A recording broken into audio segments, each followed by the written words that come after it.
আমাদের এখানে একটা কর্মী সভার সাথে সাথে একটা জয়নিং পর্ব, জয়নিং অনুষ্ঠান, জয়নিং কর্মসূচি আজকে আমাদের এখানে অনুষ্ঠিত হতে চলেছে।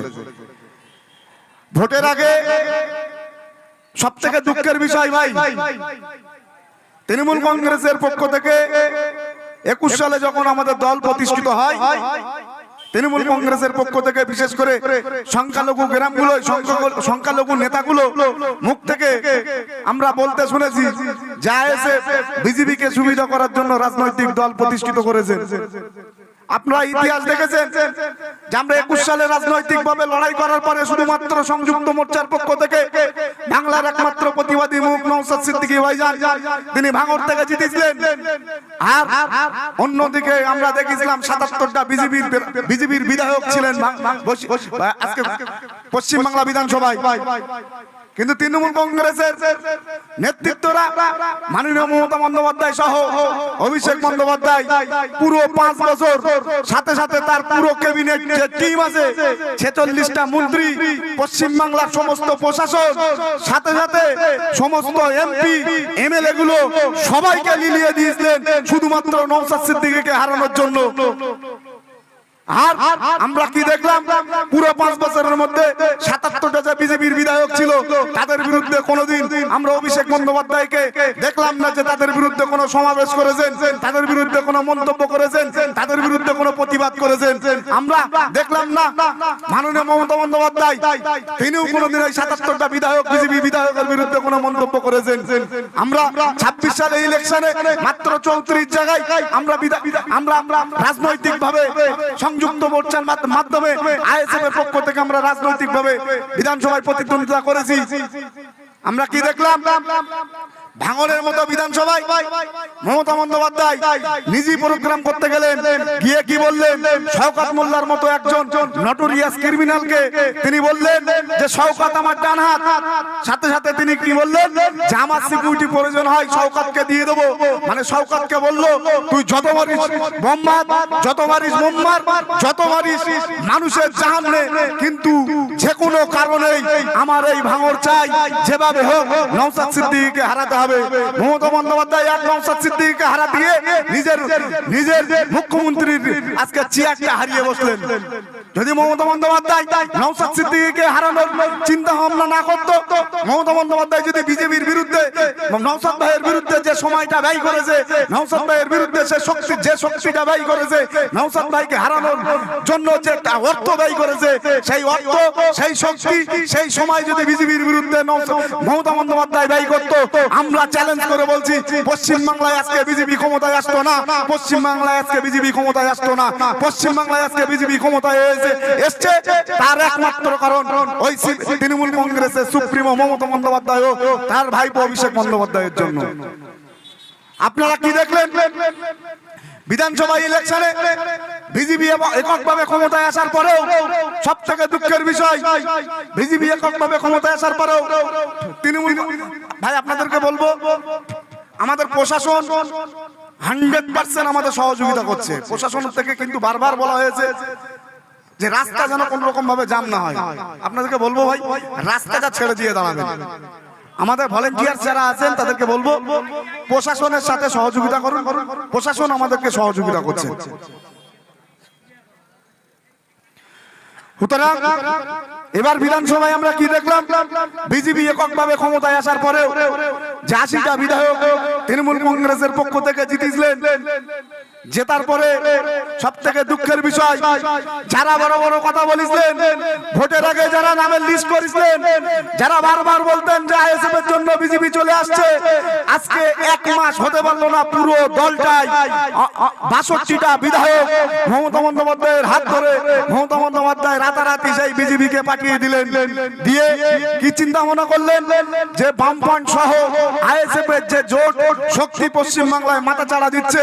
আগামী দিনে যেন দ্বিতীয় স্থান এই জোট সরকার জোট যেন কোনোদিন না আসতে পারে, যদি থাকে বিজেপি এককভাবে থাকুক।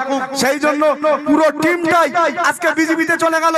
এখনো পর্যন্ত আপনার গ্রামে আমার গ্রামে এই মাথায় টুপি দেওয়া মুখে দাড়ি রাখা কিছু চাচা কিছু ভাই, আপনারই ভাই আমারই ভাই, এরা এখনো পর্যন্ত নওশাদ সিদ্দিকীর পিছনে পড়ে আছে। তারা এখনো পর্যন্ত বলছে যে নওশাদ সিদ্দিকী বিজেপির দালাল। আমি তাদেরকে বলবো ভাই, আপনারা এই নওশাদ সিদ্দিকীকে আটকাতে গিয়ে আপনার দলটা উঠে গিয়েছে। সুতরাং এখনো পর্যন্ত আপনাদের বলছি, যেটুকু পতাকা আছে সেইটুকু বাঁচানোর জন্য আপনারা এখনো পর্যন্ত বলছি নওশাদ সিদ্দিকীর পিছনে লাগা বন্ধ করুন, নইলে আগামী দিনে আপনার ওই পতাকা বাঁধার লোকও থাকবে না। কারণ পশ্চিম বাংলা থেকে পুরো তৃণমূল কংগ্রেস দলটাই উঠে গিয়েছে। আপনাদেরকে আমরা একটা জিনিস বোঝানোর চেষ্টা করেছিলাম যে ভাই এবার 26-এ ইলেকশনে বসিরহাট উত্তর বিধানসভা থেকে আমরা প্রতিদ্বন্দ্বী করছিলাম আমাদের সংযুক্ত মোর্চার পক্ষ থেকে। আপনারা জানেন যে আমি প্রতিদ্বন্দ্বিতা করেছিলাম বসিরহাট উত্তর বিধানসভায়। আর শাসক দলের পক্ষ থেকে তৃণমূল কংগ্রেসের পক্ষ থেকে যাকে প্রার্থী করা হয়েছিল, আমি বারবার বলার চেষ্টা করেছিলাম যে ভাই তৃণমূল কংগ্রেসের পক্ষ থেকে যাকে প্রার্থী করা হয়েছে তার বাড়ি উত্তরপ্রদেশে, তার বাড়ি কিন্তু বসিরহাটে নয়, তার বাড়ি কিন্তু পশ্চিম বাংলায় নয়, তিনি ভাড়াটিয়া মাঠে খেলতে এসেছেন। সুতরাং আমার ঘরের সন্তানের কষ্ট, আমার পরিবারের কষ্ট আমার পরিবারের মানুষ বুঝবে, বাইরের পরিবারের মানুষ কিন্তু বুঝবে না। আপনারা ভেবে দেখুন, একজন উত্তরপ্রদেশের মানুষ কিভাবে আমাদের পশ্চিম বাংলা বসিরহাটের মতো একটা জায়গার মানুষের কষ্ট কিভাবে বুঝবে। আপনারা যদি বলেন বসিরহাট থেকে কোন ব্যক্তিকে যদি উত্তরপ্রদেশে প্রার্থী করা হতো, সেখানে যদি সে দিয়ে প্রার্থী হয়ে এমএলএ হতো, তার কোনোদিন কোনো ক্ষমতা ছিল না যে উত্তরপ্রদেশের মানুষের কষ্ট বোঝা। কিন্তু তৃণমূল কংগ্রেসের বন্ধুরা উঠে পড়ে লেগে, তৃণমূল কংগ্রেসের বন্ধুরা হারমাতগিরি করে, তৃণমূল কংগ্রেসের বন্ধুরা নামের লিস্ট করে দায়িত্ব নিয়ে একজন উত্তরপ্রদেশের সেই দাঙ্গাবাজ এলাকা থেকে এসে উত্তরপ্রদেশের মানুষকে বসিরহাট উত্তর থেকে জিতিয়েছে। জেতানোর পরে কি হলো আপনারা বুকে হাত দিয়ে বলুন। আমরা কয়েকদিন আগে বকরা ঈদ শেষ করলাম, তাই তো? বকরা ঈদ নিয়ে বসিরহাট উত্তর বিধানসভায় মানুষ, প্রতিটা মানুষ হয়রানির মধ্যে ছিল যে বকরা ঈদে আমরা আমাদের পার্বণ, বছরে দুটো পার্বণ আছে, আমাদের সব সম্প্রদায় ভাইদের পার্বণ আছে। আমরা যে সম্প্রদায়ের মানুষ আমাদের বছরে দুটো পার্বণ আছে। সেই পার্বণের মধ্যে একটা বড় পার্বণ হলো বকরা ঈদ।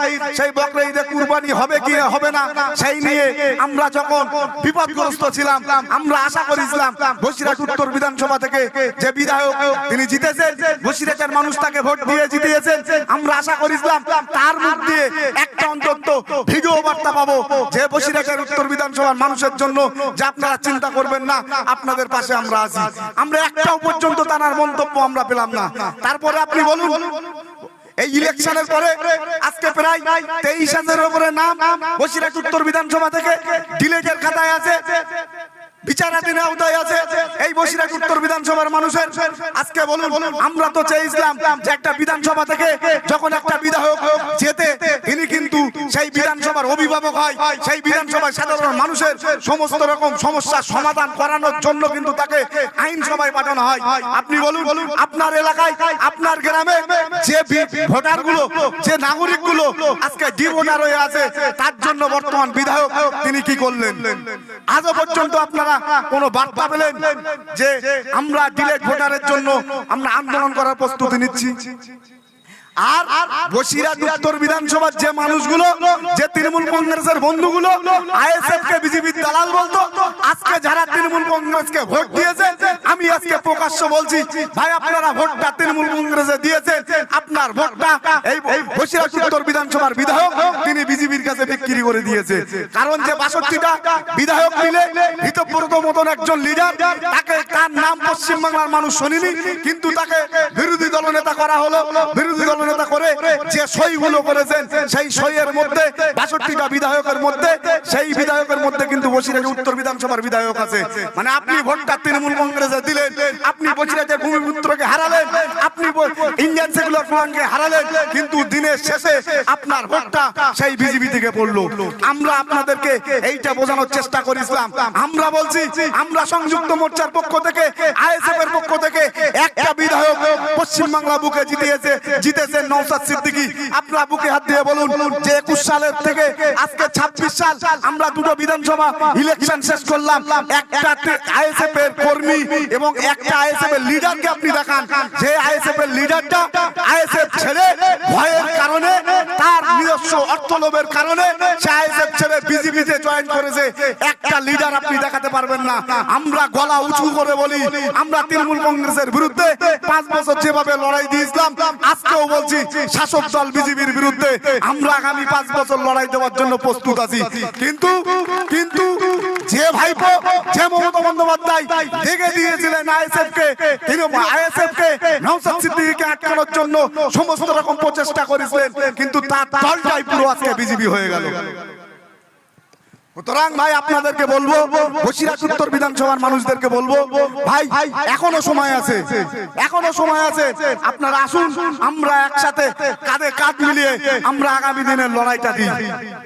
কারণ বসিরহাট উত্তর বিধানসভায় কিন্তু তৃণমূল কংগ্রেস যখন পশ্চিমবাংলায় আর রাজনৈতিক দল হিসেবে নেই, তৃণমূল কংগ্রেস পশ্চিমবাংলায় মমতা বন্দ্যোপাধ্যায় যিনি যে দলের সুপ্রিমো ছিলেন, আজকে তার দলের বিধায়করা তার কাছ থেকে তার প্রতীক কেড়ে নিল, তার কাছ থেকে তার রাজনৈতিক ফান্ড 1,500 কোটি টাকা সেটাও কেড়ে নিল। মানে বর্তমান যে রাজ্যের যিনি মুখ্যমন্ত্রী, আজকে বিরোধী দলনেতা তিনিও বিজেপির, আজকে যিনি মুখ্যমন্ত্রী তিনিও বিজেপির, তিনি মুখ্যমন্ত্রী শুভেন্দু অধিকারী, তেনারই এই নোংরা খেলায় আজকে তৃণমূল কংগ্রেসটা ভেঙে একটা নতুন দল করে সেই দল মমতা বন্দ্যোপাধ্যায়ের সমস্ত ফান্ডাই কেড়ে নিল। সুতরাং তৃণমূল কংগ্রেস বলে আজকে পশ্চিমবাংলায় আর নেই। মমতা বন্দ্যোপাধ্যায় নিজেই কংগ্রেসে জয়েন করার জন্য দিল্লি ছোটাছুটি করছেন। আমি বসিরহাট উত্তর বিধানসভার মানুষের কাছে বলবো, ভাই একদম পরিষ্কার ভাবে বলছি, এখানে যদি বিজেপির বিরুদ্ধে লড়াই করতে হয়, এখানে বিজেপির বিরুদ্ধে লড়াই করতে হলে একমাত্র রাজনৈতিক দল, তার নাম আইএসএফ, একমাত্র রাজনৈতিক দল, তার নাম আইএসএফ, একমাত্র নেতা নওশাদ সিদ্দিকী, তার নেতৃত্বে বসিরহাট উত্তর বিধানসভায় আগামী দিনে বিজেপির বিরুদ্ধে আমরা বুক চিতিয়ে লড়াই করতে প্রস্তুত আছি। সুতরাং